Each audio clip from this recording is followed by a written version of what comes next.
तो मेरी सबसे अपील है, अगर आपका जाती इख्तिलाफ है, to keep it to yourself, party shall stay united and the party recognises everyone. मेरी दरखास्त है, सबसे मेरी दरखास्त है कि जाती इख्तिलाफात को बुलाएं। आप मुल्क की तरक्की की तरफ अगर है, आप अगर मुखलिस है, पाकिस्तानी हैं, पेट्रियाटिक है, अगर आप PTI के वर्कर, सपोर्टर और वोटर है, तो आप काइंडली खान साहब की इस वक्त जेल को देख करके, दिल पे पत्थर रख करके अपने इख्तिलाफात बुला के पार्टी के कैंडिडेट को सपोर्ट करें, पार्टी के काज को सपोर्ट करें। बिस्मिल्लाहिर्रहमानिर्रहीम, अस्सलाम वालेकुम नाज़रीन। एक ऐसे वक्त में जब PTI के बानी और सीनियर क़यादत जेल में हैं, पार्टी मुश्किल तरीन हालात में अपनी बका की जंग लड़ रही है। तहरीक इंसाफ को अगर सबसे ज़्यादा ज़रूरत है तो वो पार्टी के अंदरूनी इत्तेहाद की, लेकिन PTI के अंदर इख्तलाफात सर उठाने लगे हैं। पार्टी के अहम रहनुमा आमने सामने आ गए। शेर अफजल मरवत पार्टी को मुतहरिक करने के लिए मैदान में निकले हैं, लेकिन पार्टी के दीगर रहनुमा जिनमें सेक्रेटरी इत्तलात रऊफ़ हसन और हामिद खान शामिल हैं, उन्होंने शेर अफजल मरवत को डिसोन किया है। दूसरी तरफ शेर अफजल मरवत ने सेक्रेटरी इत्तलात रऊफ़ हसन को साजिशी और पार्टी को तकसीम करने वाला करार दे दिया है। इससे कबल शेर अफजल मरवत ने सदर आरिफ अलवी को रॉन्ग नंबर करार दिया था। इस सब के बीच चंद दिन चेयरमैन रहने वाले PTI रहनुमा गौहर खान पार्टी को मुत्तहिद रखने की कोशिश कर रहे हैं। उन्होंने अपील की है कि PTI के कारकुन और ओहदेदार इख्तलाफात में ना पड़े। हमारा लीडर जेल में है, आपसी इख्तलाफात से इज्तनाब करें, अगर किसी का कोई इख्तलाफ है तो अपने तक ही रखें। उन्होंने ये भी वाज़ेह किया कि शेर अफजल मरवत हमारे साथ हैं और साथ ही रहेंगे। नाज़रीन, PTI की मौजूदा सूरत हाल में अंदरूनी इख्तलाफात पार्टी पर कैसे असरअंदाज होंगे, इस वजह से आज का जो पहला बड़ा सवाल है वो कुछ यूँ होगा कि अंदरूनी इख्तलाफात PTI को मुकम्मल खात्मे की तरफ ले जा सकते हैं। पैनल का तारुफ करवा देती हूँ। प्रोग्राम में मेरे साथ मौजूद हैं अयाज खान साहब, आमिर इलियास राना साहब, हाफिज़ ताहिर, महमूद अशफी साहब, फैसल हुसैन साहब और मोहम्मद रियाज साहब। मैं आप सबको खुश आमदीद कहूँगी।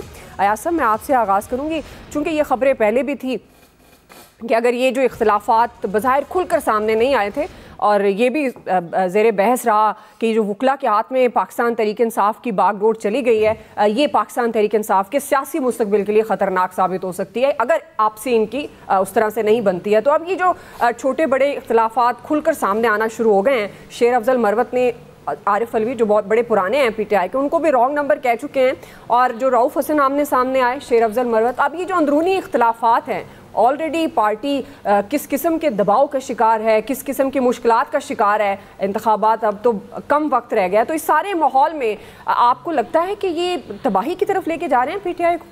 देखिए, मुकम्मल तबाही का वर्ड आपने यूज़ किया अपने सवाल में। ये तो ज़ाहिर है पॉलिटिकल पार्टीज़ के साथ नहीं हुआ करता। ये ख्वाहिश तो हो सकती है, लेकिन ज़ाहिर है इस पर अमल दरामद पॉसिबल नहीं होता। हाँ, नुकसान जो आप कह रही हैं, बिल्कुल बहुत नुकसान PTI को बेसिकली हमारी जो पार्टीज़, जो बड़ी पॉलिटिकल पार्टीज़ हैं वो मौरूसी पार्टीज़ हैं। मतलब एक या दो लीडर जेल में भी चले जाएं तो पीछे कोई ऐसा स्ट्रॉन्ग बंदा रहता है कि जो पार्टी को आराम से चला सके और वो चीज़ें चलती रहती हैं। अब चूँकि PTI में मौरूसियत तो है नहीं बिल्कुल, फिर ये है कि वो जो लीडर्स बहुत ज़्यादा क्लोज थे उस दौरान में इमरान खान के, उनमें से मैक्सिमम वैसे ही छोड़ के चले गए, बाकी जेलों में बंद हैं। कुछ पे ज़ाहिर है वो शायद उनको भी एतबार नहीं होगा कि अगर इनको पार्टी की बागडोर सौंपी गई तो शायद बिल्कुल ही मेरे हाथ से न निकल जाए। इसलिए उन्होंने वो नए चेहरों के साथ, वो होता है ना कोई फिल्म बनाता है प्रोड्यूसर, उसमें कोशिश करता है कि नए चेहरे आ जाएं ताकि वो मुस्तकबिल का वो ज़ाहिर है वो फिर बहुत स्टार भी बन जाया करते हैं, कुछ वो पहली फिल्म में फ्लॉप भी हो जाया करते हैं। तो ये सॉर्ट ऑफ उस तरह की कोशिश थी कि नए चेहरों के साथ इस पार्टी को आगे चलाया जाए। और उसमें क्योंकि एक अफजल मरवत साहब, वो आपको पता है उनका स्टाइल डिफरेंट है। वो कुछ लोग होते हैं जो जहन में आता है, जो दिल में आता है, वो कह गुजरते हैं, वो रुकते नहीं हैं। नॉर्मली आपको पता है ना, सियासत मसलहत का नाम है, लोग मसलहत से काम लेते हैं ताकि किसी को ज़्यादा नाराज़ भी ना करें, लेकिन कुछ लोग इस चीज़ की बिल्कुल परवाह नहीं करते होते। वो जो आ रहा होता है, वो जो समझ रहा होता है बेसिकली। अफजल मरवत अगर कुछ लोगों के बारे में समझ रहे होंगे तो वो अपनी जगह ठीक होंगे। अब जब दूसरी तरफ से बात की जाती है, बैरिस्टर गौहर की आपने हवाला दिया, तो वो यही चाहते हैं ना कि इख्तलाफात ज़्यादा ना हो स्टेज पे। पार्टी चूँकि पहले ही यकीनन बहुत ज़्यादा मुश्किलात का शिकार है, जिस लेवल पे जाके इसको मुश्किलात का सामना करना पड़ रहा है वो भी कम पार्टियों को करना पड़ा। इससे पहले अगर इसकी कोई मिसाल मिल सकती है तो वो पीपल्स पार्टी के साथ इसका मुआवजा बिल्कुल किया जा सकता है। एक दौर में पीपल्स पार्टी जिस तरह ज़ेर अताब थी, हम नॉर्मली हवाला तो वो देते हैं ना पिछली हुकूमत का कि उस दौर में जो हुआ था, क्योंकि कायद भी जेल में थे, उनकी बेटी भी जेल में थी, तो हम वहाँ तक रुक जाते हैं। लेकिन पीपल्स पार्टी ने जो भुगता उस दौर में, वो सॉर्ट ऑफ उस तरह की कुछ हालात पीटीआई के भी नजर आ रहे हैं, उस लेवल पे जाके भुगत रही है। पीपल्स पार्टी वाले ये कहते हैं कि जी हमारा भी वो इंतखाबी निशान छीन लिया गया था, लेकिन इनको मिल गया था मुतबादल, इसलिए वो इलेक्शन, तो जब आपको इलेक्शन से पहले इनको तो निशान ही नहीं मिला ना, हर उम्मीदवार अपने डिफरेंट निशान पर लड़ा होगा, इसलिए वो एक चीज उससे भी आगे की है पीपल्स पार्टी के हवाले से भी। तो यकीनन इस वक्त मुश्किलात का शिकार है और इसका डैमेज तो होगा, नुकसान भी होगा। ये नहीं हो सकता कि इन चीजों का नुकसान ना हो, लेकिन मुकम्मल बहरहाल तबाही और बर्बादी नहीं हो सकती। ज़ाहिर पॉलिटिकल पार्टी है, जी जी बिल्कुल बिल्कुल बिल्कुल। जी आमिर साहब, जाहिर है ये मुकम्मल खात्मे का जो लफ्ज़ है सवाल में, ये भी इस तरफ निशानदेही है, इंतखाबी माहौल है, बानी जो पीटीआई हैं वो जेल में है, सीनियर लीडरशिप जेल में है, उस तरह से वो हालात उनके लिए साजगार नहीं है। बल्ला अब जो इंतखाबी निशान, क्योंकि वो एक जान होती है पार्टी की इंतखाबी माहौल में, वो उनके पास नहीं है, और जो सीनियर जो फेसेस थे पाकिस्तान तहरीक इंसाफ के, वो भी उस तरह से मंजर आम पर नहीं है। तो इसीलिए इस सवाल का ये इस्तेमाल किया गया। मैं वाजे कर दूं, आमिर साहब, आपके ख्याल में ये जो अंदरूनी इख्तलाफात हैं वो कितना मजीद और डैमेज पहुंचा सकते हैं पीटीआई को? मैं तो इस बात से मुत्तफिक हूँ। सवाल में ये होना चाहिए कि मुकम्मल खात्मा है या नहीं है, क्योंकि जिस तरीके से लड़ाई अब खुल के आ रही है, तो सवाल करने में तो कोई हर्ज नहीं है कि आप और हम इस पे बहस करें कि है कि नहीं है। अब आप मुझे बताएं कि शाह महमूद कुरैशी साहब ने कल बयान दिया कि मेरे पास फवाद चौधरी, इमरान इस्माइल, वो 4 लोग, महमूद मौलवी वगैरह आए थे कि अपनी आज़ाद होते हैं और छोड़ देते हैं। आज इमरान इस्माइल का ही शायद ट्वीट एक घूम रहा था कि जनाब शाह महमूद कुरैशी कह रहे थे कि हमें अपना कुछ बना लेना चाहिए। शेर अफजल मरवत साहब ने जरदारी इनको कहा, आरिफ अलवी को, कि रॉन्ग नंबर है। शेर अफजल मरवत की रऊफ़ हसन से हो गई। रऊफ़ हसन साहब फवाद हसन फवाद के सगे भाई हैं, लेकिन फवाद हसन साहब की 16 साल से इनके साथ कोई ताल्लुक़ नहीं है सगे भाइयों का, कि आप अंदाज़ा कर लें कि वो किस कदर ठीक होंगे आदमी खुद अपने तौर पे। लेकिन शेर अफजल मरवत की आपको पता है कि पहले उन्होंने शोएब शाहीन से की लड़ाई हुई, फिर बैरिस्टर गौर के बारे में बातचीत हुई, उनका तकरीबन हर एक के साथ आया। अब वो जो पीटीआई का वो फिलासफर है जो हर सूरत में शेख रशीद की तरह का एक दंगा चाहता है, तो उन्हें ये मिल रहा है शेर अफजल मरवत के शायद ये कोई बहुत बड़ा अर्तुरुल है और ये काम दिखा देगा। उसके बारे में उनकी पार्टी से आता है कि ये तो एस्टैब्लिशमेंट का बंदा है, इसको रोको। खान साहब कभी उन्हें इजाजत देते हैं, कभी उनको रोक देते हैं। अब मसला क्या है, जब ये जो अयाज साहब ने बात की, बहुत अच्छी बात की कि मौरूसियत नहीं है, लेकिन वो डेमोक्रेट पार्टी कब से थी? वहां पे भी तो खान साहब की आमरीत चलती थी ना, कि जो मैं कहूंगा, मैं नाम ले सकता हूं कि वज़रा के साथ मेरी बात होती थी पीटीआई के, वो कहते थे वहां नहीं हम बात करेंगे, वहां फैसल वावडा और मुराद सईद बात करेंगे। वो उनको इशारा करते हैं, जो बात वो कहते हैं हम उनके साथ चलते हैं। तो इसके अलावा बात नहीं होती थी कि कोई जाके बाप से बेटी को सियासत और बाप से बेटे को जिस तरह पीपल्स पार्टी, नहीं, मैं आपको जब आप एक अच्छी बात, मैं समझ रहा हूं, मैं वही बात कर रहा हूं। मतलब बात ये होता है कि जब आप मौरूसियत भी नहीं रख रहे तो फिर आमरियत भी ना रखें। फिर अपने अंदर टीयर्स इतने अच्छे होने चाहिए थे। ये जो इंतखाबात एक्चुअली इन्होंने शुरू कराए थे, जिसकी बुनियाद पे पहले जस्टिस वजूद्दीन अहमद गए, फिर तस्नीम नूरानी गए, कि ढकोसला था कि जी इतने मेंबर हैं और ये डिजिटल बटन दबाएंगे, उसमें पैसों की खरीदारी का इल्जाम आया वोटों का, आपको पता है ना, कि पैसों से। ये इसीलिए हुआ कि तमाम कैमोफ्लेज था काम, कि एक बंदे को आप हीरो बना रहे हैं और वो सब झूठ बोल रहा है। मतलब एक एक बंदा आके बता रहा है कि जी वहां सिर्फ एक ही आदमी की चलती थी। वो कहते हैं ना जी बिलावल है, उधर जरदारी साहब जो कह दें तो खत्म, इधर नवाज शरीफ जो कह दे तो वो खत्म। तो यहां पे भी यही था। टीयर आप बनाते डेमोक्रेटिकली। फिर आप पंजाब में आपने बल्दियाती इलेक्शन नहीं कराए, क्यों नहीं कराए भाई? आपने जो नून लीग ने कराए थे, और वो भी सुप्रीम कोर्ट के कहने पर कराए थे, आपने उनको आगे खत्म किया। वो गुलजार साहब नेस्ला टावर वाले, उन्होंने कहा बहाल, और उसके बाद वो तौहीन अदालत के लिए फिरते रहे सारे, इन्होंने नहीं पूछा, बिल्कुल वो बहाल भी नहीं किए, चूंकि गलती से शायद फैसला दे दिया था। अब देखें ना दौड़ किस तरह रहे हैं लोग, जजेस यहां से। भाई आप फेस करें ना, आपको तो इंसाफ कराम करना था, लेकिन आप तो एक पार्टी के लिए बैठे हुए थे। अब आपके सामने कुछ चीजें आपकी आ गई तो मसाइल बन गए। अब हमें असल मसला यह है कि इस इलेक्शन की तरफ तो जाना चाहिए। 8 फरवरी तक पीटीआई अपने वोटर्स को लेके जाए। अपने आजाद लाए और फिर जिस तरह जहाजों में भर के अलीम खान और तरीन लेके आए थे उससे रोके कि अब सुप्रीम कोर्ट का जो फैसला आए उसके मुताबिक इलेक्शन कराए, ताकि लोगों के पास मखसूस नशिस्तें चली गई। वो वकील साहब कह रहे हैं, देखेंगे हम जब मखसूस नशिस्तें उन्हें मिलेंगी कि कितने लोग पीटीआई में आते हैं कोटा के, क्योंकि 48 घंटों में इलेक्शन का हतमी रिजल्ट जब उनका अनाउंस होगा उसके बाद अगर वो किसी पार्टी में शामिल हो जाते हैं आजाद, तो उनका कोटा जाता है उस मखसूस पार्टी को, खवातीन पे और अकलियती नशिस्तों पे।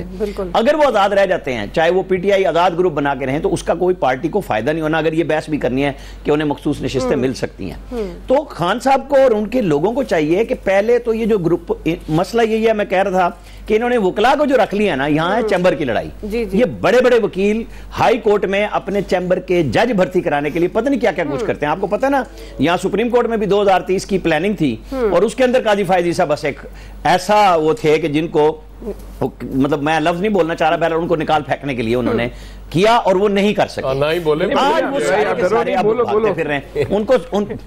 उनको समझ नहीं आ रही कि क्या बना हमारे साथ, क्योंकि वो तो थे कि मतलब वो बॉल, क्रिकेट की बॉल खान साहब घुमाते थे, ये सुप्रीम कोर्ट को घुमा रहे थे मर्जी से। अब वो ब्रेक आ गई, अब उनको समझ आई कि जो हमने उल्टे सीधे काम किए थे वो फाइलें भी सामने आ गई, उन्हीं को दिखा दी गई। आज वो एक अच्छे सोशल मीडिया इन्फ्लुएंसर है, उन्होंने लिखा है पता नहीं किसी की बड़ी तलाक भी हुई है, वो आ जाएगी थोड़ी देर में खबर, इन्हीं मसाइल पे हुई है। सही है जी। हाफिज ताहिर साहब, किसकी? आमिर भाई चलें वो कह रहे थोड़ी देर तक खबर आ जाएगी। वालेकुम सलाम जी हाफिज साहब।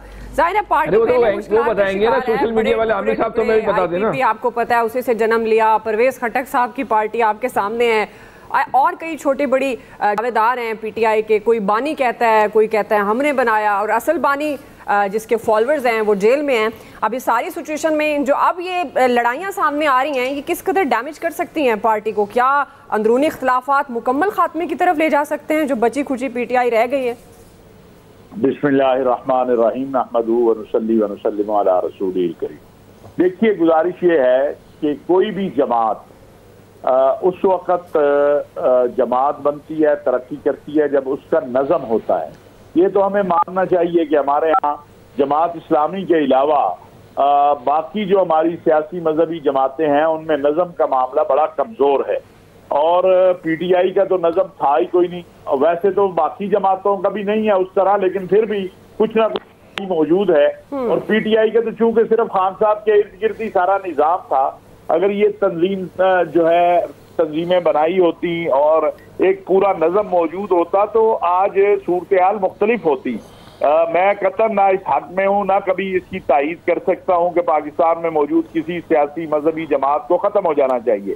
हाँ, सियासी मजहबी जमातों को अपने अंदर निज़ाम बनाना चाहिए, नज़म बनाना चाहिए। ये जो अभी सुप्रीम कोर्ट ने जो कुछ कहा, आप जो मर्जी कहें, लेकिन कितनी बार कहा कि जी हमें निज़ाम तो समझा दे, सिस्टम तो समझा दे, कैसे इलेक्शन हुए नहीं बता सके, ओवर कॉन्फिडेंट थे। मैं तो यही समझता हूँ, वरना तो इनके जो मुंशी हजरात हैं वो फाइलें तैयार कर लेते हैं, तो ये तो बड़े बड़े वकला थे। इमरान खान साहब को अब भी देखें, मुस्लिम लीग कितने धड़े हैं, अगर आप मुस्लिम लीग के धड़े गिनने लगे तो मेरा ख्याल है आप भूल जाएंगे, कैलकुलेटर पे भी मुमकिन है ना आए, इतने धड़े हैं। पाकिस्तान पीपल्स पार्टी कितनी बार तकसीम हुई, जमीयत उलमा इस्लाम कितने धड़े हैं, जमीयत उलमा पाकिस्तान कितने धड़े हैं। तो पार्टी तो वही रहेगी जिसके साथ अवाम होगी, जिसका एक नज़म होगा। मैं नहीं समझता तारीख़ इंसाफ जो है वो खत्म हो जाएगी, लेकिन ये बात जरूर है कि ये जो धचका लगा है तारीख़ इंसाफ को, अगर तारीख़ इंसाफ ने इससे सबक हासिल किया और अपनी जमात को एक मुनज़्ज़म जमात बनाया, और इस लड़ाई में आप ये देखें ना, हर एक से लड़ाई शुरू कर दी है, कोई भी नहीं बचा जिससे ना लड़ाई लड़ी हो। भाई पाकिस्तान के सिस्टम में लड़ाई लड़ने वाला जो है, वैसे भी घर में जो बच्चा सबसे लड़ता है आखिर में वो अकेला रह जाता है। यहाँ भी यही हाल है कि हर एक के साथ लड़ाई शुरू कर ली। अब आपके मुल्क का निज़ाम ये नहीं है, यहाँ आपको बहुत सी चीजें हैं, बहुत से मसाइल हैं आपके, यहाँ बैठ के बात भी करनी होती है। और अब आप अपनी सियासी बरादरी से ही बात कर ले चलें, उससे भी आप बात करने को तैयार नहीं। आज जो कुछ हो रहा है, मैं समझता हूँ इससे बाकी जमातों को भी सबक हासिल करना चाहिए, पीटीआई को भी हासिल करना चाहिए। अगर हम वाकई पाकिस्तान में हकीकी जमहूरियत चाहते हैं तो इन जमातों को, जो सियासी मजहबी जमातें हैं, अपने अंदर भी जमहूरियत लानी चाहिए और जमहूरी निज़ाम को भी मुस्तहकम करने के लिए अपनी आदतों को बदलना चाहिए। सबको आदतों को बदलना चाहिए। ये जो पीछे मुड़ के देखना है ना, ये दस्ते शफकत, इसकी तलब खत्म करनी चाहिए। सही है। आपको 10 सीटें मिले, आप अपनी बुनियाद पर आए, आपको 20 मिले, आपको 100 मिले, लेकिन ये सिलसिला इस मुल्क के अंदर, ये पाकिस्तान में इस्तेहकाम तभी आएगा कि जब हर कोई अपने अपने दायरा कार में अपने आप को ठीक करने की कोशिश करेगा। हम दूसरों को ठीक करना चाहते हैं, खुद ठीक नहीं होना चाहते, यही हमारा सबसे बड़ा मर्ज है। सही सही सही। तो फैसल साहब, दायरों का सफर है, तो दायरा कार में किस तरह से आएंगी ये सियासी जमातें, जो हाफिज साहब बात करें, और जो बुनियादी सवाल, कितना नुकसान हो सकता है अंदरूनी इख्तलाफात पाकिस्तान तहरीक इंसाफ के लिए? दो बातें मैं इस प्रोग्राम के शुरुआत से बहुत एहतराम के साथ, खासतौर पे याद साहब ने जो बात की, मैं इख्तलाफ करूँगा कि जितना तशद्दुद या रियासती जबर तहरीक इंसाफ ने बर्दाश्त किया, इतनी किसी की मिसाल नहीं मिलती। ये तासुर है ना, कतई तौर पे गलत है। और ये जो तासुर है ना, ये सोशल मीडिया वाला तासुर है। अमली तौर पे सूरत हाल जो है ना, इससे बहुत मुख्तलिफ है। जो जुर्म था उसके लिहाज से अगर आप सज़ा देखें तो कुछ भी नहीं है, लेकिन जो डिसिप्लिन होता है ना, जो इख्तलाफात की खबरें आ रही है, पर डिसिप्लिन कहाँ है आपकी पार्टी का? नज़्म ज़ब्त जिसको कहते हैं, नज़्म ज़ब्त ही तो पार्टी को जो है मजबूत करके रखता है। कहाँ है इस पार्टी के अंदर नज़्म? हमें तो नजर नहीं आता, कभी भी नहीं आता। जब इमरान खान साहब थे जब भी नजर नहीं आता। रियासती जबर की, रियासती तशद्दुद की बात करेंगे तो उसमें सबसे बड़ा पाकिस्तान में कोई केस स्टडी है तो वो MQM है। देख ले आप, कहाँ है इस वक्त? आपने MQM के साथ क्या किया?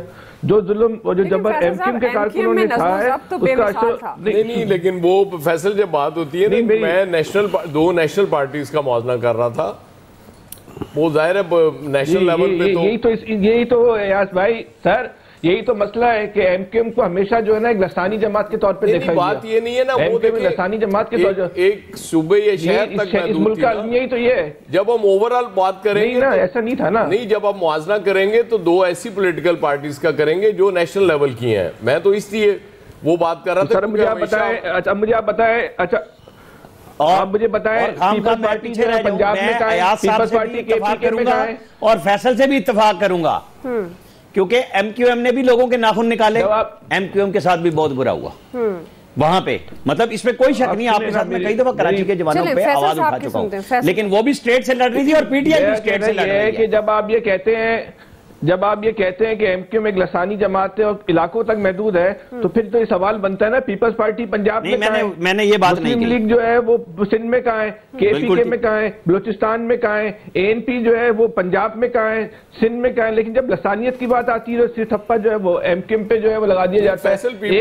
आपका गिला बजाय पंजाब से जीत के आई थी, पंजाब से जीत के वो हुकूमत में आई थी उस दौर में। अभी सिंध से तो 2018 में पीपल्स पार्टी ने कितनी सीटें ली? 2018 में पंजाब में नून लीग तो फिर भी उसने कराची से सीट उठा ली। मैं आप शायद समझ नहीं सके कि उस दौर में जो पीपल्स पार्टी और आज की PTI से मुआवजा कर रहा हूं। बहरहाल वो ठीक है, आपका अपना पॉइंट जी बिल्कुल जाहिर है। फैसल साहब, तो हमारा कहना यह है कि एक तकरीर के ऊपर पूरी पार्टी पे पाबंदी लगा दी गई, उसके झंडे पर, उसके नारे पर, उसके दफातर को बंद कर दिया गया, और आज तक उस तकरीर के जुर्म में सजा किसी को नहीं मिली। भाई इतना बड़ा जुर्म था तो भाई सजा भी किसी को मिल जाती। जिस जज ने तकरीर पे पाबंदी लगाई, उस जज को आज करप्शन के इल्जाम में जो है निकाल दिया गया, और ये साबित कर दिया, उसने इस्तीफा दे दिया। सबको पता है कि करप्शन के इल्जाम पर जिस जज के सामने जिस आदमी ने दरखास्त दी थी कि पाबंदी लगा दो, वो आदमी आज माफी मांगता है कि मुझसे ना गलती हो गई, ये मुझे काम नहीं करने देना चाहिए था। तो जो अगर कारकुनों की बात होती है तो MQM के जितने कारकुन माबरा अदालत कत्ल हुए हैं, तहरीक इंसाफ के कितने कारकुन कत्ल हुए होंगे? MQM के जितने कारकुन गिरफ्तार हुए हैं, तहरीक इंसाफ के कारकुन कितने गिरफ्तार हुए होंगे? लेकिन जब रियासती जबर की बात करें तो फिर तो रियासती जबर तो इनके सामने कुछ भी नहीं हो रहा। एक ऑल्टरनेट पॉकेट किस्म की जो है एक कंट्रोल्ड MQM जो है वो बना दी गई। तहरीक इंसाफ में कौन सी कंट्रोल जो है तहरीक इंसाफ जो है बना के जो है खड़ी की गई है? कोई भी नहीं खड़ी की गई। आज भी तहरीक इंसाफ के लोग टिकट नहीं मिला, उनके जो भी अच्छा हुआ हम भी समझ मिलना चाहिए था, लेकिन तहरीक इंसाफ के लोग हिस्सा तो ले रहे हैं। तहरीक इंसाफ के लोग जो है वो हिस्सा ले रहे हैं। सोशल मीडिया पे आप जो है इमरान खान के बारे में जो चाहे बात कर सकते हैं, आप कर रहे हैं लोग। आज भी सोशल मीडिया पे जो है वो इमरान खान का टॉप ट्रेंड होता है। आप यहाँ आप MQM लंदन की सोशल मीडिया पे बात कर सकते हैं, आज भी नेशनल मीडिया पे बात कर रहे हैं। आज भी जो है सही कमाल है। आप आमिर भाई बात तो सुनने, बात नाम लेके तो बात करनी, कभी जिंदगी में हक और इंसाफ की, अरे कभी जिंदगी में हक और इंसाफ की बात करें। मैं कह रहा हूँ कदम बढ़ाओ फैसल, हम तुम्हारे साथ हैं यार, मैंने तो कहा है। नहीं मैं कमांडर जिंदाबाद, मैंने कहा है। मैं ये नहीं कह रहा आपने अपनी पार्टी के हवाले से, मतलब आपसे मुराद कराची के शहरियों की या अंदरूनी सिंध के शहरियों की एक एक्चुअल पार्टी है, इसमें कोई शक नहीं है। लेकिन वही होता है कि जिन लोगों ने अल्ताफ हुसैन से अपने आप को बिरत इख्तियार की, उनको सियासत में हिस्सा मिला जी। अब यहाँ पे मसला यह है, जो सहूलतकारी जारी रही खान साहब की, जो जमानतें मिलती रही और अब जो भाग गए हैं निकल के, इन लोगों ने पाकिस्तान के फैब्रिक को तोड़ा है। वो जो जलसे करने दिए गए और जमानतें देते रहे हर काम में, पाकिस्तान वहां से बिगड़ा है। अब आके जब मैंने कल एक छोटा सा ट्वीट किया कि जमानतें खारिज होने वाली हैं 9 मई वालों की, मेरी बात तो जो तूफान गालियों का था, मैं छोटी सी बात बता दूं, जो तूफान था गालियों का, हालांकि मैंने कैसे शिराजी से बात की थी, मैं तो अपने रिपोर्टर से बात करता हूं, उसने कहा माहौल है कि आज अरेस्ट करेंगे इसे, वो कल नहीं हुआ, आज हो गया। हमारा काम है कि हम खबर देते हैं, जिनका काम है गालियां देना देते रहे। जी फैसल साहब, तो बात तो सुने आमिर साहब, आज भी इमरान खान के नाम पर मुल्क में जलसे हो रहे हैं ना।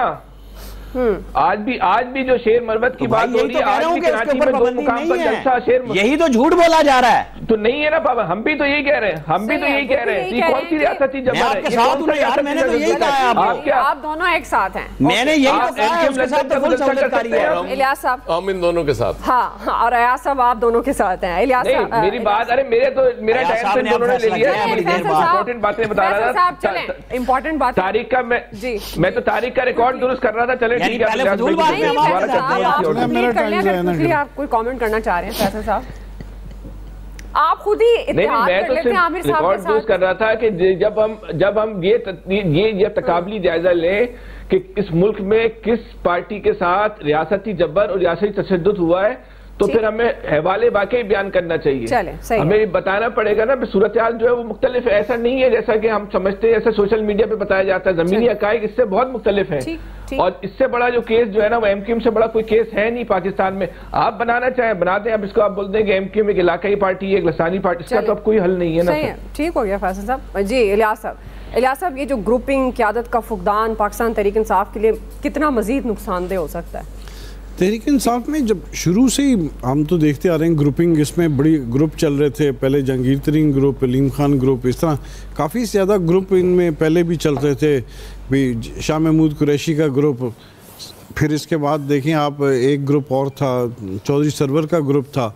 ये सारे ग्रुप पहले से चलते आ रहे थे। अब जाहिर है ये इस पार्टी में वही कह रहे हैं कि नज़म नहीं है, इसमें पार्टी में हर कोई लीडर है, हर कोई कायद बनने की कोशिश में, हर कोई अपनी करता है।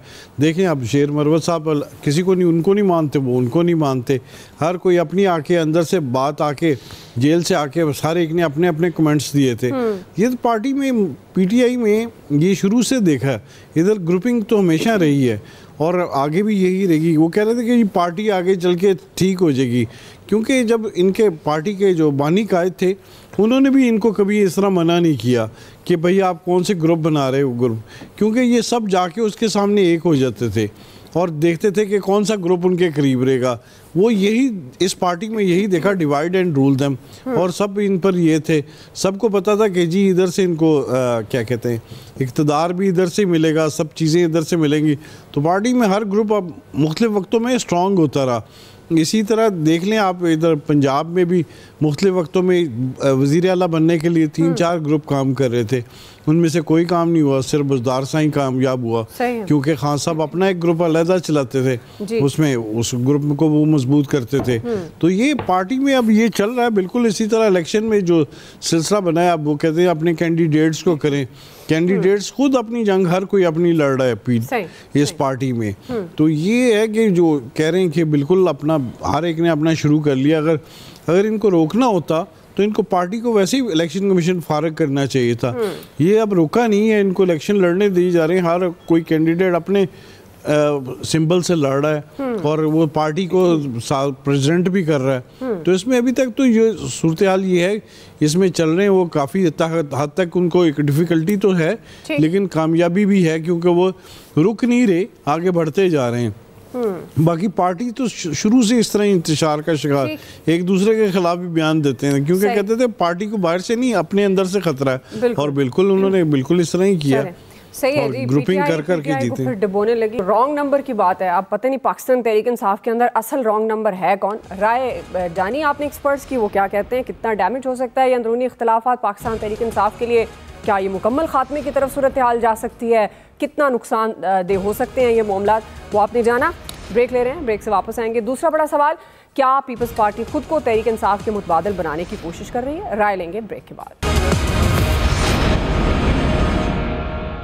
मैंने पहले भी कहा कि जहाँ तक पीटीआई के कारकुन हैं, मेरा तो बहुत हमदर्दी है इनके साथ कि ये हुआ क्या है। जस्टिस फायज ईसा एक सियासी फैसला देना चाहते थे तो वो कानून के एक तरफ रख के एक सियासी फैसला दे सकते थे, मगर वो ये रवायत तोड़ना चाह रहा था। इंशाअल्लाह ताला हम इस चौथी बार वाला साजिश है उसको नाकाम करवाएंगे कि जो आज पाकिस्तान में ये नफरत और सियासत और ज़ाती दुश्मनी की सियासत की वजह से जो हो रहा है वो कितना गलत हो रहा है। जो आज समझता है कि उनका मुखालिफ के साथ किया जा रहा है, उनको जानना चाहिए कि कल उनके साथ यही होगा।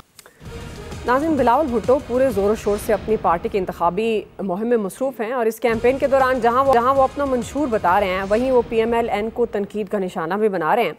और इसके साथ साथ उनकी पीटीआई के हवाले से बड़ा दिलचस्प बयानिया सामने आया। एक जाने वो बल्ले का निशान वापस लेने के फैसले की हिमायत करते हैं, लेकिन दूसरी तरफ वो दबे लफ्ज़ों में पीटीआई की सूरत हाल पर भी सवाल उठाते हैं। कल उन्होंने कहा कि पीटीआई के इंतखाबी निशान से मुतल्लिक सुप्रीम कोर्ट के फैसले को उन्होंने दुरुस्त करार दिया और कहा कि पीटीआई के कारकुनों को अदालत को इल्ज़ाम देने की बजाय अपने अंदर जायज़ा लेना चाहिए। लेकिन दूसरी तरफ वो पीटीआई की मौजूदा सूरत हाल का जिम्मेदार इशारों में नून लीग को करार दे रहे हैं। आज उन्होंने कहा कि आज उनके मुखालिफ के साथ जो हो रहा है, कल उनके साथ भी यही होगा। इससे कबल वो ये भी कह चुके हैं कि नून लीग सियासत नहीं करना चाहती, बल्कि सियासी मुखालफिन को पिच से आउट रखना चाहती है। तासुर ये पैदा हो रहा है कि बिलावल भुट्टो नून लीग को टारगेट करके पीटीआई के वोटर्स को अपनी तरफ राग़िब करने की कोशिश करिए। क्या ऐसे वक्त में जब पीटीआई जमात के तौर पर इलेक्शन नहीं लड़ी तो इसका क्या फ़ायदा पीपल्स पार्टी उठा पाएगी या नहीं? अब मैं आपसे आगाज़ करूँगी, चूँकि जिस तरह से बिलावल भुट्टो के कुछ बयान आपके सामने रखे, अब तहरीक अदम एतमाद में तो ये शामिल थे और उसका वो वज़ीर ख़ारजा भी रहे, उन्होंने पूरा फ़ायदा भी उठाया। अब वो पीटीआई के कारकुनों के साथ भी हमदर्दी कर रहे हैं, कभी वो कंफ्यूज लगते हैं, कभी वो तनकीद का निशाना बनाते हैं, कभी लगता है कि वो सिर्फ नून लीग की मुखालफत करते हैं, कभी लगता है वो बानी पीटीआई की मुखालफत करते हैं। तो आपको लगता है, क्योंकि वो ये भी कह चुके हैं कि नौजवानों का वज़ीर आज़म वो हैं, जबकि पहले तासुर पाकिस्तान तहरीक इंसाफ की तरफ है कि नौजवानों के जो जमात है वो पीटीआई है, तो आपके ख्याल में क्या वो वोट जो पीटीआई का है वो लेने में कामयाब हो सकेंगे बिलावल भुट्टो ज़रदारी साहब? कमाल रिदम बांधा आपने, कभी वो ये लगते हैं कभी वो लगता है। मुझे एक इंडियन गाना आ रहा था। बहरहाल बिलावल साहब की गुफ्तगू जो है ना, गाना सुना दे आमिर साहब, छोड़े अब तक ये गाना सुनाए आप। दे जा सखिया राह खुदा के यार तरन्नुम के साथ सुना, तरन्नुम के साथ वोट मुझे दे दो, तो वोट मुझे दे दो, ठीक है। हाँ देखे ना, ए गाना आया जे पता ना, फिर सुर तो इधर लगे मैं इलियास साहब और फैसल साहब एंजॉय कर रहे हैं। आप देखते हैं कौन सा गाना आप दोनों की तरफ से आता है। मैं कह रहा हूँ अगर आमिर साहब में तरन्नुम के साथ गाना सुना देना तो बहुत अच्छा हो जाएगा। असल में मेरा मसला ये है कि मुझे ना वो धुन कुछ याद रह जाती है, और जो शेर शूर है ना वो भूल जाते हैं उनके। मैं नसर कर सकता हूँ अच्छी उन्हीं शेरों की, शेर मुझे याद नहीं रहते। मसला ये, बाकी अल्लाह का शुक्र है। बहरहाल ये दे जा सखिया राय खुदा वाली कहानी बिलावल साहब इस वक्त पंजाब में गा रहे हैं कि तुम्हारे वोट का तो कोई फायदा नहीं होना, मुझे दे दो वोट। सही। और भाई फिर वो आज भी उसने कहा है तुम्हारे साथ मुआहदा नहीं करना, जैसे उसने कहा ना आज बैठ के नेक्स्ट स्टॉप अडयाला ने। हालांकि जिसने गाना गाया था उसने तो आज इमरान इस्माइल ने वो कह दिया, इमरान इस्माइल ने गाया था ना गाना फैसल साहब, वहीं से गानों की बात हो रही है तो नेक्स्ट स्टॉप अडयाला का। तो उसने कहा मुझे तो शाह महमूद कुरैशी ने कहा था हम अलग पार्टी बना लेते हैं। ये है पार्टी, मतलब इन सारों के ना कुत्ते फेल हो गए आपस में।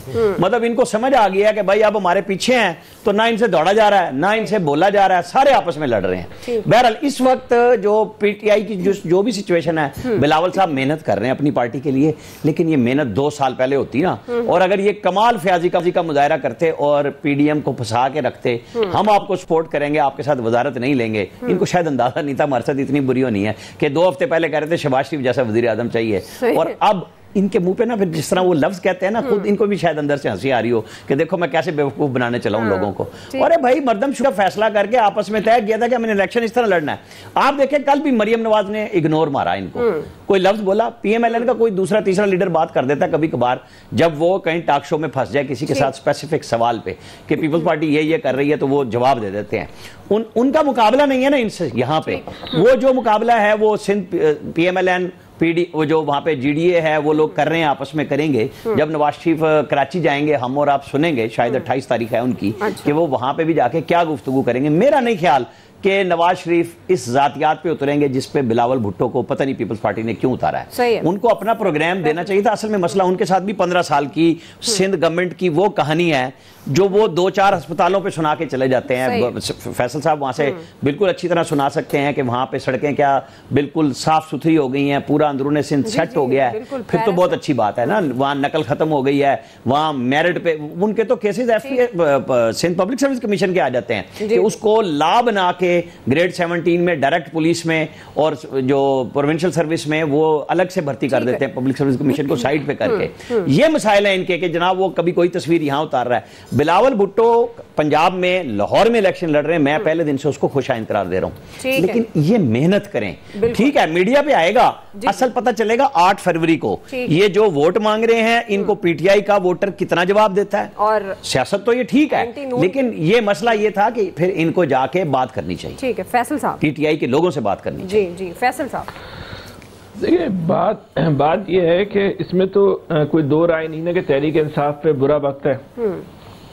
अच्छा वो जो टिकट वाला फैसला हुआ है उससे तहरीक इंसाफ के लिए मुश्किलात और बढ़ी हैं। उसके बाद ये सियासी जमातें जो है ना वो झोली पिला के खड़ी हो गई कि जो वहां से सीटें बच जाए ना वो हमारी झोली में जो गिर जाए। सारा जो खेल है ना वो तहरीक इंसाफ के वोटों को जो है ना वो हासिल करने का है। उस चक्कर में जो है ना वो तहरीक इंसाफ से हमदर्दी या उनके वोटर से हमदर्दी हासिल करने के लिए जो है वो इस तरह के जो है वो बयान दिए जा रहे हैं। लेकिन मेरी अपनी जाती राय है कि जो आजाद उम्मीदवार जब जीतेंगे तो उसकी बेनिफिशरी जो है वो मुस्लिम लीग से ज्यादा पीपल्स पार्टी हो जाएगी। मैनेजमेंट स्किल इसकी जो है ना इस हवाले से जो है इनका हाथ भी खुला है और मैनेजमेंट स्किल भी ज्यादा है, तो शायद वो जो है वो बेनिफिशरी हो जाए। इस वक्त जो बिलावल साहब की हिकमत अमली है वो एक नकाती हिकमत अमली है। बिलावल साहब को ना नून लीग से हमदर्दी है ना तहरीक इंसाफ से हमदर्दी है।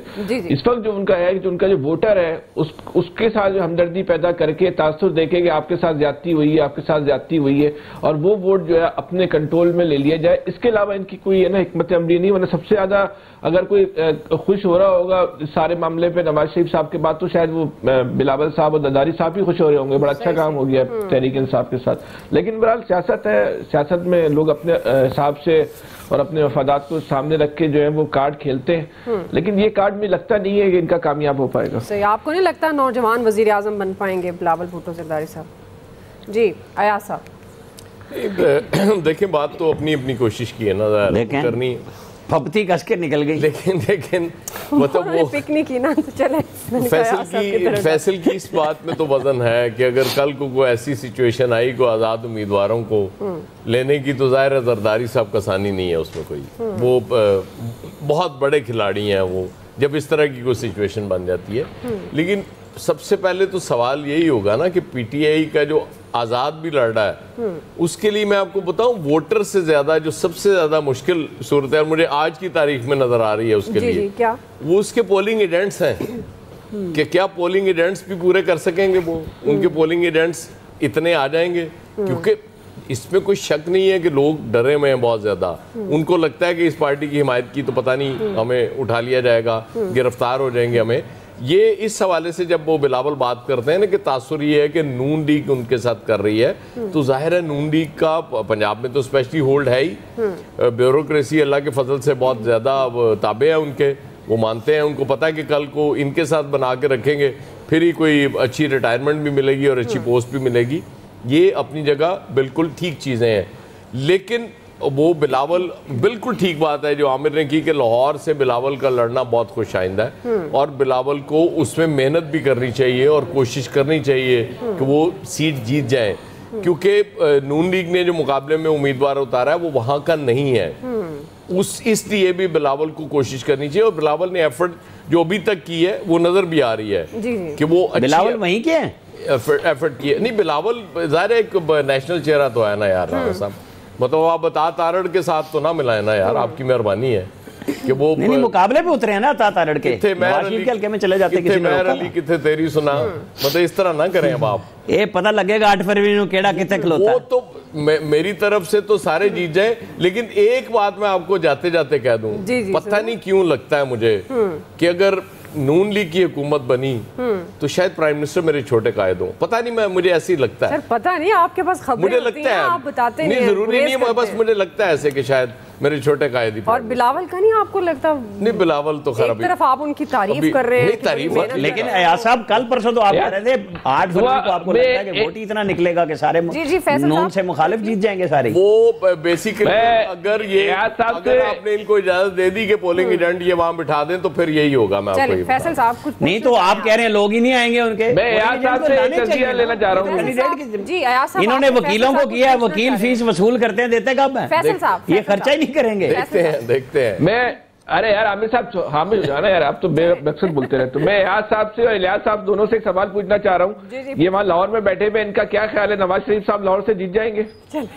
आशिफ को जीतना चाहिए यार, कमाल होगी। आप क्या बात कर रहे हैं? ये कोई सवाल है पूछने वाला मेरे कायद के बारे में? आप इस तरह की बात सोचते हैं? सेट कर दी गई है, खुदा का खौफ करें यार आप फैसल। और लाहौर में नवाज शरीफ मतलब कैसे हार सकते हैं? इलियास साहब आप बेहतर बता सकते हैं, लेकिन ब्रेक ले लेते हैं, ब्रेक से बातें जरूर बताइएगा फैसल साहब को भी। यही सवाल होगा जी, हाफिज तारिक साहब इलियास साहब का टेक लेंगे, हमारे साथ रहिएगा।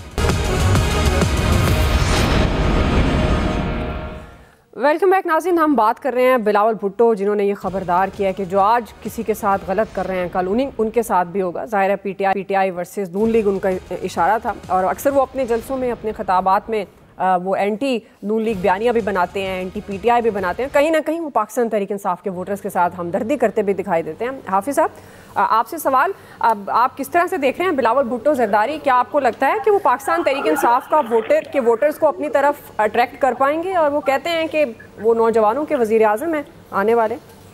देखिए, बिलावल ने अब तक जो अगर हम देखें पिछले चंद दिनों में या महीने डेढ़ में बहुत सारी अच्छी बातें कही हैं और अच्छी बातें की हैं, और ये एक उसके अंदर झलक नजर आती है उसकी वालदा और उसके नाना, बिलखुसूस उसकी वालदा का जो रवैया होता था पॉलिटिकल वर्कर्स के साथ या पॉलिटिकल जमातों के साथ। तो जो बातें वो कर रहे हैं, अल्लाह करे कि उस पर अमल दरामद भी हो, उस पर अमल दरामद की तरफ भी जाए ये हमारी पार्टियां, खाली बात ना हो। तो अभी लाहौर में वो मैदान में उतरे हैं, ये तो 8 फरवरी को पता चलेगा कि कितना उनको कबूल करते हैं लोग और पीटीआई के वर्कर। लेकिन जब इस तरह का माहौल हो तो ऐसी बात करने वाला पसंद आता है लोग। तो नतीजा तो 8 फरवरी को निकलेगा, लेकिन मुफाहमत की बात करना, अच्छी बात करना, एक दूसरे से बैठ मुज़ाकरात की बात करना, मैं समझता हूँ इसी की पाकिस्तान को जरूरत है और इसी की तरफ आगे बढ़ना चाहिए। सही। वैसे हाफिज साहब, ऑन अ लाइटर नोट, आपके और सख्त जान में भी कभी इख्तिलाफ होता है? मतलब उन्हें लगता हो कि बिलावल साहब अच्छी बातें नहीं कर रहे और आपको लग रहा हो कि वो बहुत अच्छी बातें कर रहे हैं? नहीं, जब वो सख्त जान कहीं से कोई चीज लाता है तो मैं जब तहकीक करता हूँ तो इख्तिलाफ हो जाता है, क्योंकि सख्त जान का ख्याल था कि 8 फरवरी मुमकिन है आगे पीछे हो जाए, तो हम कहते थे कि नहीं, मुमकिन है 8 फरवरी वाकई इंतखाबात हो जाए। सही। तो अब हर हाल इसमें आपके मतलब आपके और वो जो शेर अफजल मरवर कहता है कि 8 फरवरी बढ़ गया, वो नहीं हुआ। सही नहीं, वो नहीं होगा, अब तो बिल्कुल ही नहीं होगा, इसलिए कि जो भाग रहे। और हम पहले कहते थे काजी के बैठे हुए 8 फरवरी होगा, इलेक्शन होगा, बिल्कुल होगा। सही। तो इसलिए जो चाहते थे ना हो। हाफिज साहब, ये दुआ की आपके सख्त जान से कोई दुश्मनी लगती है? रोजाना सख्त जान पे हमले करती हैं आपके? नहीं, वो सोच रही है कुछ सच्ची बातें भी होती है, आपस में एक ही जैसी होती हैं। मैं सख्त जान से मुतासिर हूँ, मतलब अंदर की खबरें वो निकालता है, तो मैं इसलिए बार बार उसके मुतालिक सवाल करती हूँ। ओदा ख्याल रखना है, ठंड बड़ी हाफिज साहब। इलियास साहब, नहीं, उसे हमने कहा है वो आजकल बाहर ना निकले, ठंड भी बड़ी है। असल मकसद ही है सवाल था कि सख्त जान दी दसो हुण की बनी। यार बस चले टाइम खत्म हो रहा है। ठीक है इलियास साहब, एक सवाल फैसल साहब ने भी आपसे किया हुआ है और एक बुनियादी सवाल, कहाँ देख रहे हैं आप बिलावल भुट्टो को मुस्तकबिल में? बिलावल भुट्टो जो मुस्तकबिल है उनके लिए वो जो कैंपेन अगर चलाई जाती पहले से तो बड़ा अच्छा होता, लेकिन उन्होंने कैंपेन पहले चलाई थी लेकिन उसमें कैंपेन उस तरह नहीं चली जिस तरह पहले जनूबी पंजाब में चलाई, फिर उनका यहाँ आके डेरे डाले, लेकिन उन्होंने फिर उसके बाद डेरे मुसलसल नहीं रखे, उसको छोड़ दिया। अब दोबारा आए हैं, जरदारी साहब भी लाहौर आ गए हैं और आके अपनी स्ट्रैटेजी बना रहे हैं कि लाहौर में उनकी जो N127 की सीट है वो उन्होंने ये ठान ली हुई है कि ये जीतनी है और इसमें जीत में ही सारे मुल्क में जीत होगी उनकी, तो वो बिल्कुल रिवाइवल चाहते हैं कि पीपल एक सीट पर बहुत डिपेंड हो रहा है और जी वो चाहते हैं कि पीपल्स पार्टी की रिवाइवल इधर से हो और भरपूर तरीके से उन्होंने अपना जो एक स्टार्ट लिया है और जरदारी साहब आके बैठे हैं, लोगों से मुलाकातें करें, बिलावल साहब ने भी मुलाकातें की हैं और इतना जुलूस भी अपने वो निकाले, जलसे भी किए हैं और अब इसके बाद अब वो दोबारा जलसे करेंगे। उन्होंने अपने कोऑर्डिनेटर्स भी रखे हैं ताकि वो जलसे करते रहें, लोगों से मुलाकातें करें, वो सिलसिला जारी। लेकिन बिलावल के आने के बाद एक हलचल मचती है और इधर लाहौर में एक यानी कि वो नून लीग के जाके आप देखें उनके मियाँ साहब के घर के सामने जाके जलसा करके आए हैं और उनकी पार्टी के जो साबिक वर्कर थे उनके डाई हार्ड वर्कर उनको तोड़ा है उन्होंने और इस तरह के काम शुरू कर दिए हैं ताकि लाहौर में वो अपना रंग जमा सकें। तो अब ये है कि उनको मेहनत तो बहुत सख्त करनी पड़ेगी, आइंदा चंद दिन रह गए और पूरे मुल्क में जलसे करने हैं, जबकि नून लीग के पास तो काफ़ी हैं। अभी तो मरियम बीबी कर रही हैं, मियाँ शहबाज साहब करेंगे, मियाँ नवाज शरीफ साहब करेंगे, हमजा करेंगे और उनकी पार्टी के अपने लीडर नवाज शरीफ जा रहे हैं अफजाबाद ना जी। तो इस सिलसिले में बड़ा एक नून लीग के पास एक है कि उनके पास तो इस टाइम फ्री हैंड है, खुला मैदान है, वो जो करना चाहें कर सकें, जिस तरह कहते हैं ना ग्रीन क्लीन। वो तो बताएं नवाज शरीफ साहब जीतेंगे लाहौर से? नहीं लाहौर से जीतेंगे, क्यों नहीं, पहले भी जीते हैं।